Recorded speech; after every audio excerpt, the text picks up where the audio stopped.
Hello, welcome.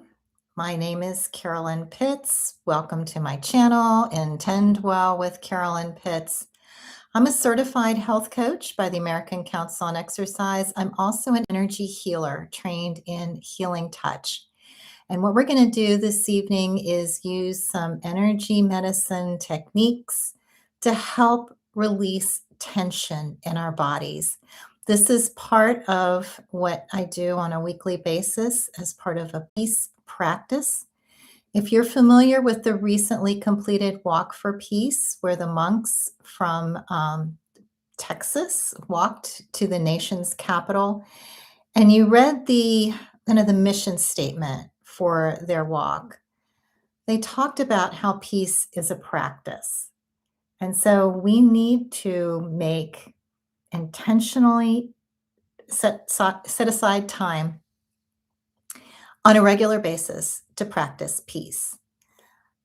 Peace is not something that someone else gives us. It's not something that happens automatically. It's something that begins with the individual. Peace in a community begins with the heart of each person. And so when we set aside time to practice peace and we cultivate that within ourselves, we are then able to radiate that peace out to the people around us and our families, our friends, our communities. And that's why it is so important to make peace part of our practice. It's important for us individually because it improves our health. It makes us more resilient to stress and the things that are happening to us. It helps us be more resilient to overwhelm. I don't know about you, but there are an awful lot of things coming at us these days, and it is easy to feel overwhelmed.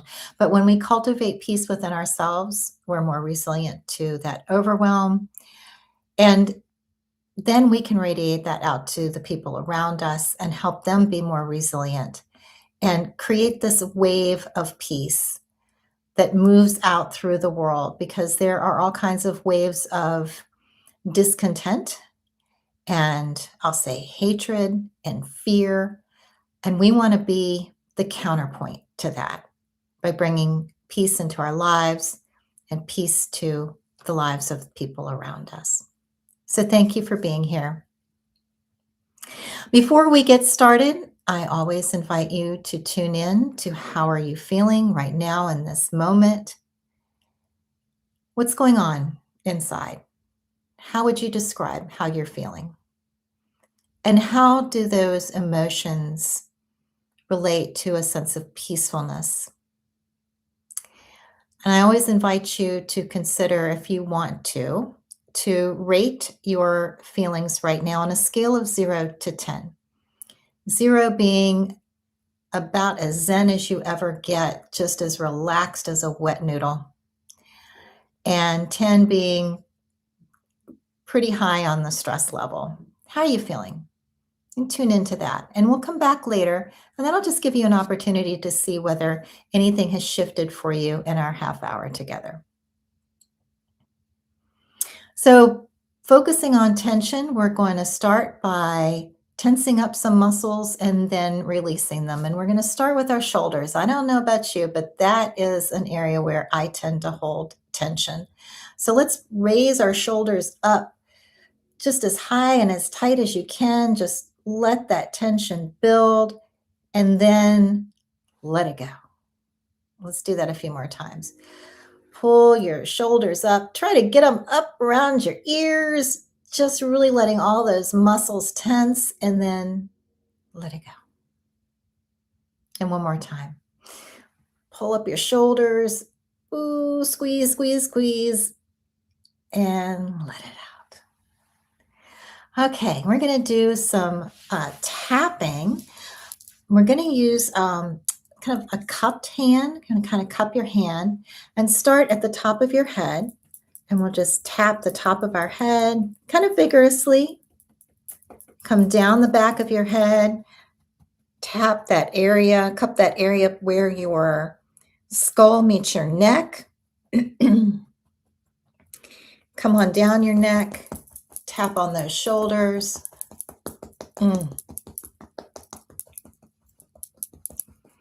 And we're going to tap down our arms. Start with your left arm, stick that out in front of you, and tap on the outside of the arm, and then flip it over and tap on the inside, and then one more time on the outside, flip it over to the inside. One more time, outside of the arm, inside of the arm. Let's do the other arm.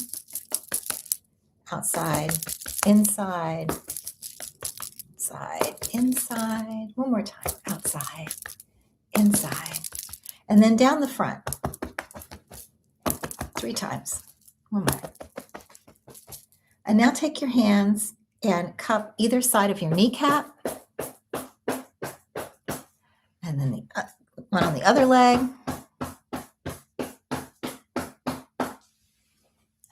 And then take 3 fingers, 3 middle fingers of one hand, and we're going to massage in our chest area.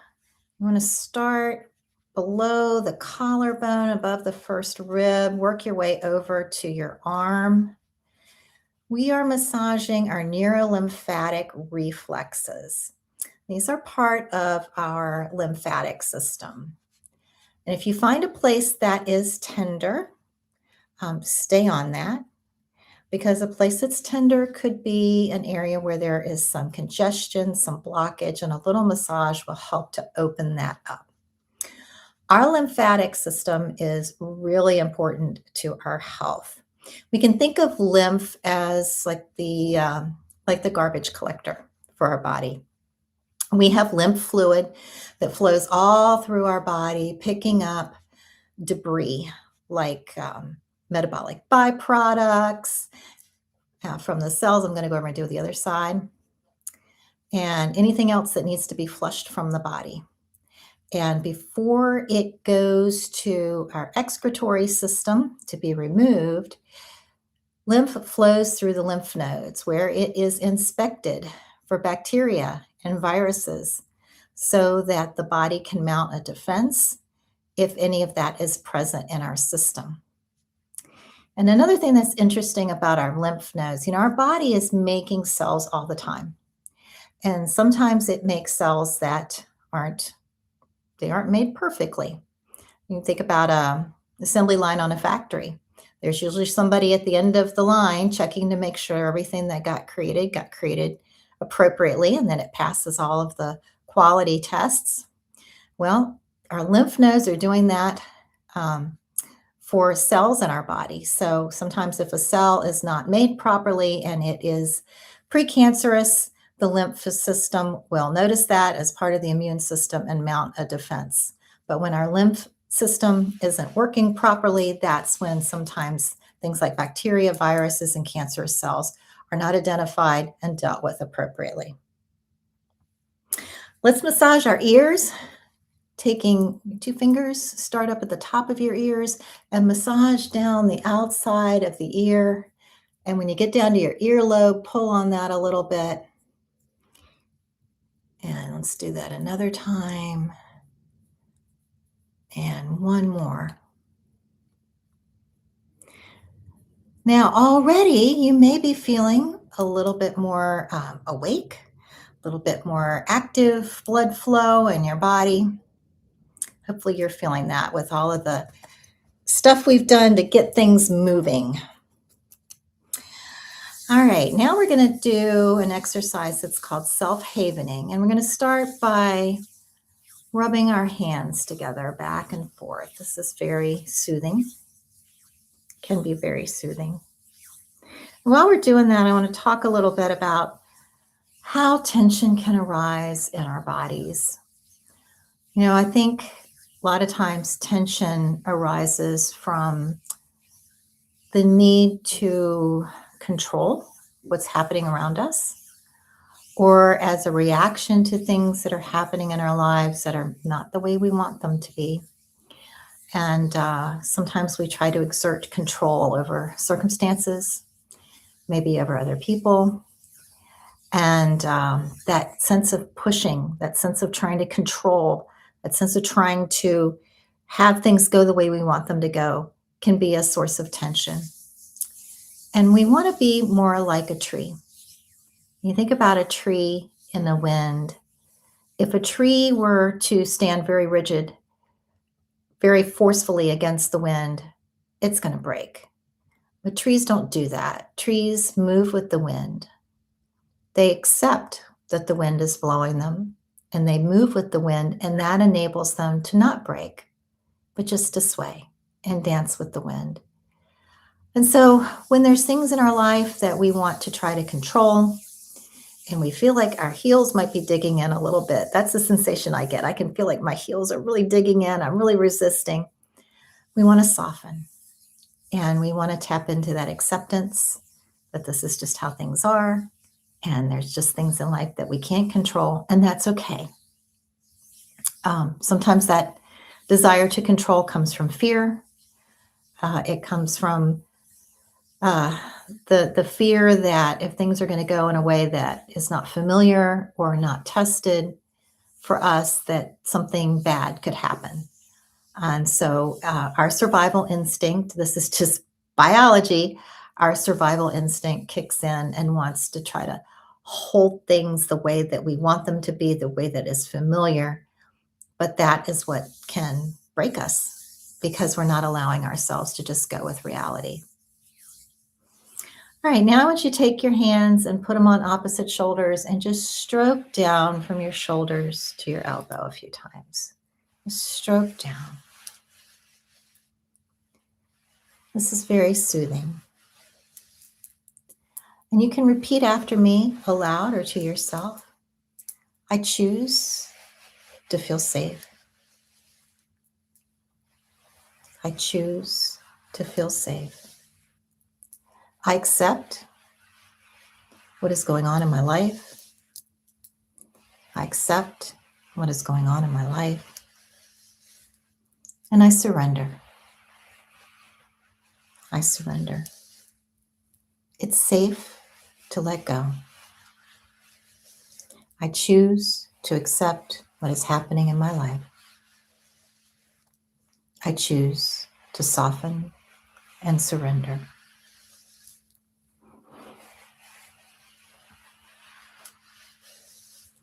Let's continue to do this a few more times.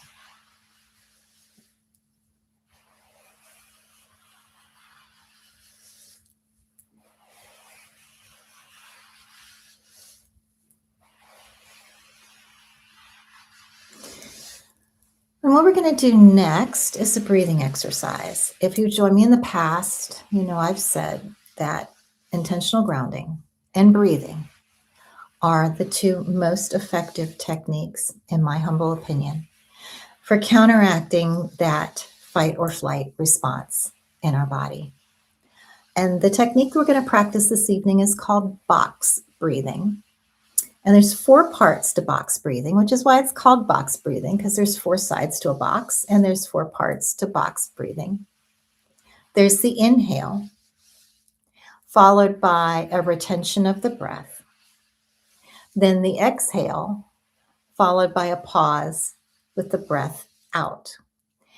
And we also know, if you've been with me before, that when we breathe in, we want to feel our bellies rise. And this helps us to know that we are inhaling deeply because the diaphragm moves down and that causes our belly to rise. And then when we let the air out, we want to exhale completely. And we know we're doing that when we pull our belly button back towards our spine. So as we practice box breathing, you may want to put one hand over your abdomen so you can really focus on inhaling and exhaling completely. If you are frequently feeling overwhelmed, fearful, stressed, your body may automatically be breathing shallow and fast. And so it may take a little intentional effort to slow that down and breathe completely. And the other thing with box breathing is we're going to look to make all 4 sides of our box equal. Some people like to count.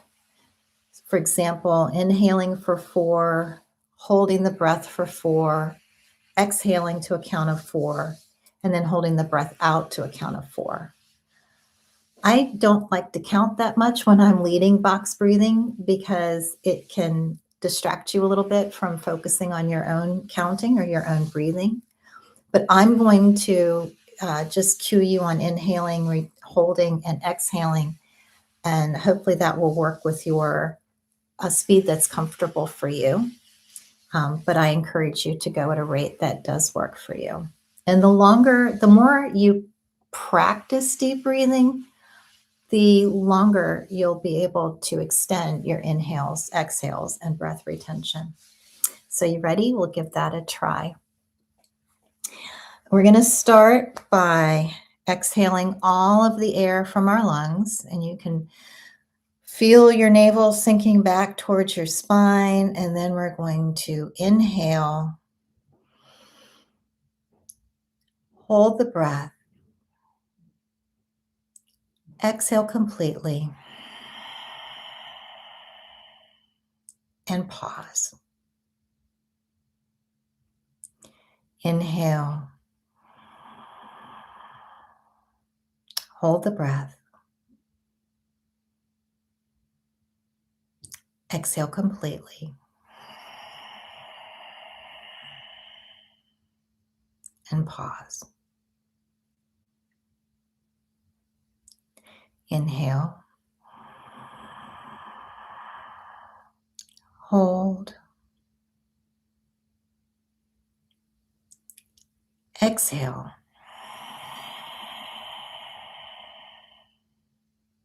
pause. Inhale, hold,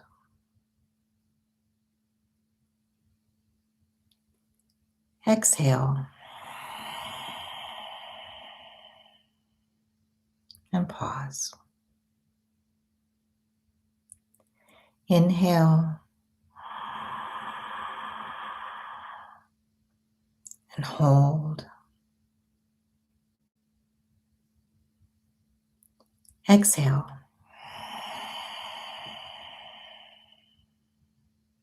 and pause. Inhale, and hold, exhale,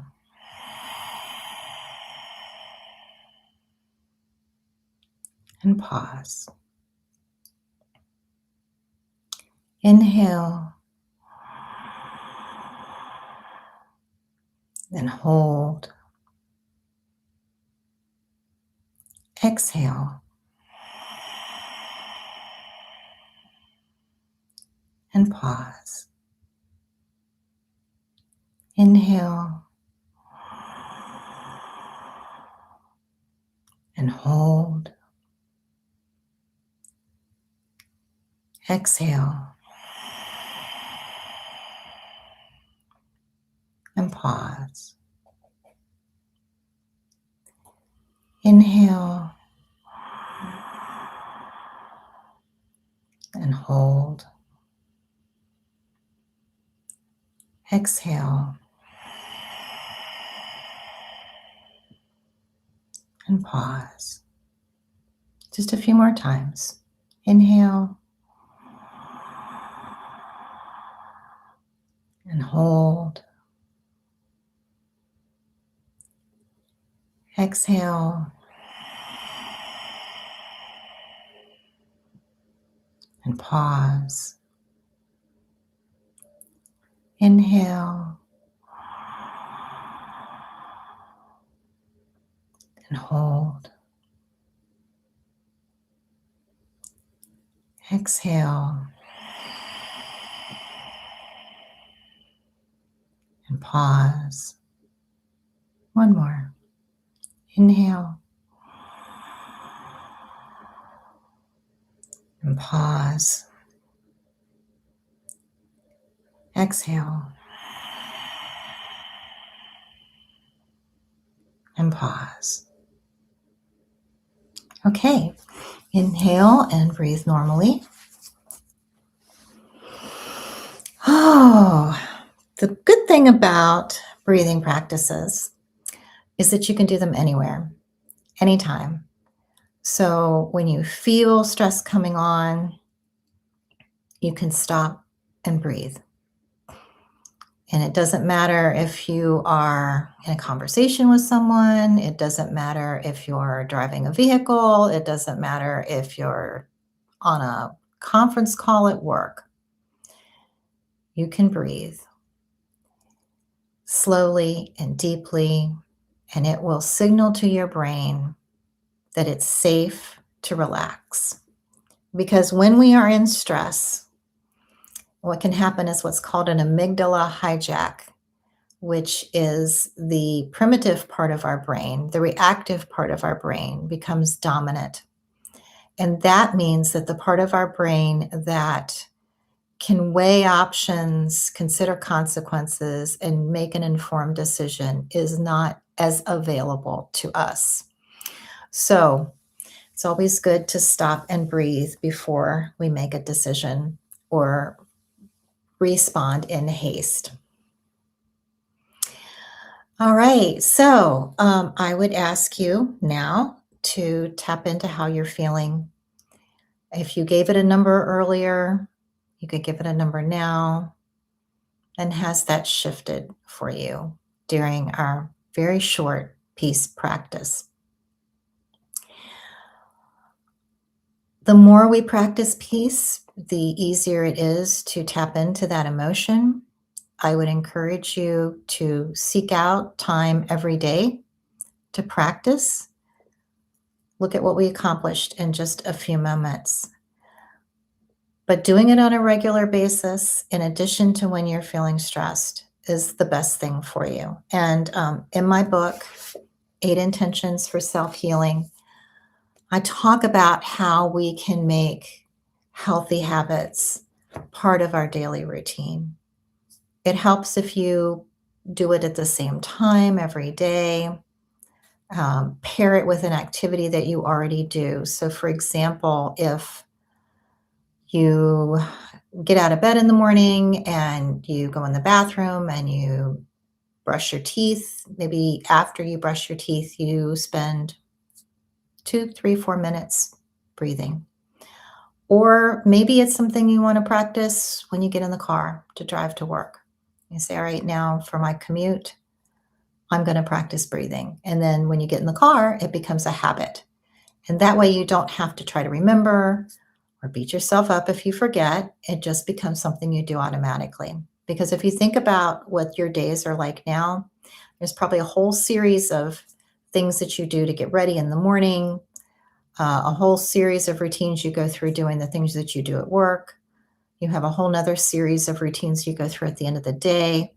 So take a healthy habit like breathing or doing some tapping or massaging your neurolymphatic reflexes and just insert that into the habits that you already have. Before we close, I want to do something that I do with my clients sometimes, and that is to draw a card. And so this evening we're using the Life Loves You card deck from Louise Hay and Robert Holden. Louise Hay is one of my heroes. She wrote the book You Can Heal Your Life. If you are looking to make improvements in your life and do some personal growth and development, I highly recommend that as a book to look into. So I'm going to, got a jumper.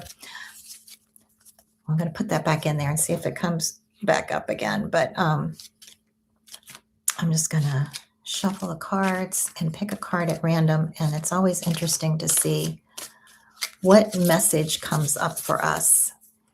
I'm just going to set the intention that whatever card I draw is something that is going to have meaning and applicability for those watching. Okay, so I'm going to draw a card. And the card that came up says, I can do it. And it has the word trust on there. There's a message on the back of the card. In times of trouble, remember this. Who you think you are cannot handle this challenge, but who you really are can and will. You know, I was in a conversation with a friend yesterday, and trust and acceptance came up. And they said, I need to do more trusting that everything's going to be okay. And I thought that was uh, a really wise observation. And it is something that I personally have learned to use quite a bit. So when I'm worried about something, and just earlier today, I was thinking about something I'm doing this weekend, and I started getting worried that I wasn't going to have people show up to help me like I needed them to. And I was worried, oh, how am I going to do this if they don't show up? And should I reach out to some other people and make arrangements for them to maybe come help me? And what would I do if people don't show up? And then I just stopped myself and I said, I'm just going to trust. I'm going to trust that it's going to work out. That either the people who said they were going to help me are going to show up.